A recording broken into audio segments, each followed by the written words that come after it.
What is going on, guys? Paul Ryan back at it again. I hope everybody had a good night. I want to say thank you to everybody who tuned into tonight's live stream. One thing we discussed on the live stream tonight was who was the Cowboys' best player on Sunday. I know Mike, his guy DeMarvion Overshown, hell of a game. Hard to argue with that answer. I know we had Brendan who said, I believe it was Michael was the easy answer, but Cooper Beebe, his performance going up against that stout defensive line for the Cleveland Browns. For me, I didn't really have an answer. I was in a bit of a rush today, but I said DeMarcus Lawrence, man. I mean, it's hard not to look at the game that he had. It was like almost like a vintage DeMarcus Lawrence game where, he ends the game with, I believe it was a sack and a strip sack. I don't think he had 2 sacks, but I know he had at least 1 sack. Just an all-around solid game, but it kind of gets overlooked like it usually does.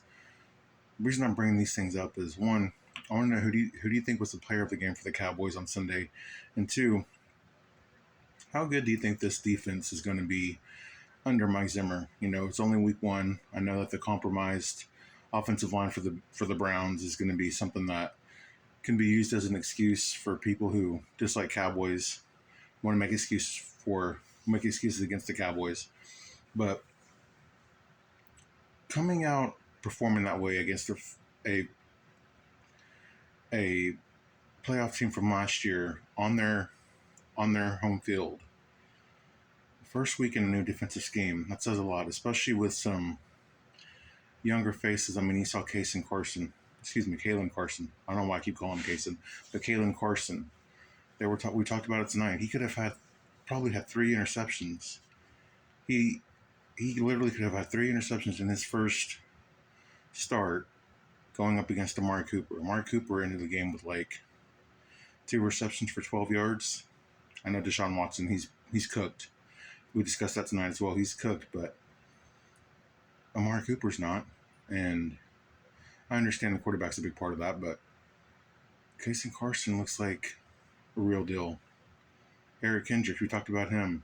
Actually, now that I think about it, I think that was Brendan's player of the game, but Erik Kendricks. I know that we lost a lot of guys in the offseason, but Erik Kendricks, man, in this scheme, familiar with Zimmer, with the young guys on defense in the linebacker room, such a great addition, such a great fit. He had an excellent game as well. Linebackers are going to be exciting. Might be the most, we talked about this a few weeks ago, but maybe the most exciting group this season to watch, at least for me.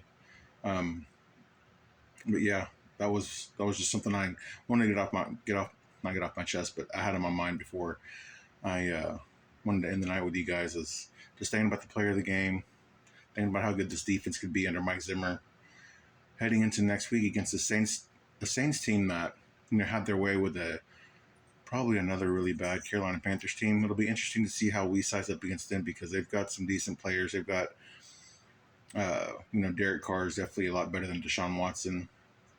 I think their skill players are going to be something that, again, they're not going to do to us what they did to Carolina, but something that we can't just overlook them either. I don't know if it's going to be our first real test yet or not, but we will see what happens. But that's all I've got for you guys tonight. I don't want to start rambling. Again, I thank you to everybody who tuned into the live stream. I'm Paul Ryan. I'll see you guys tomorrow. Peace.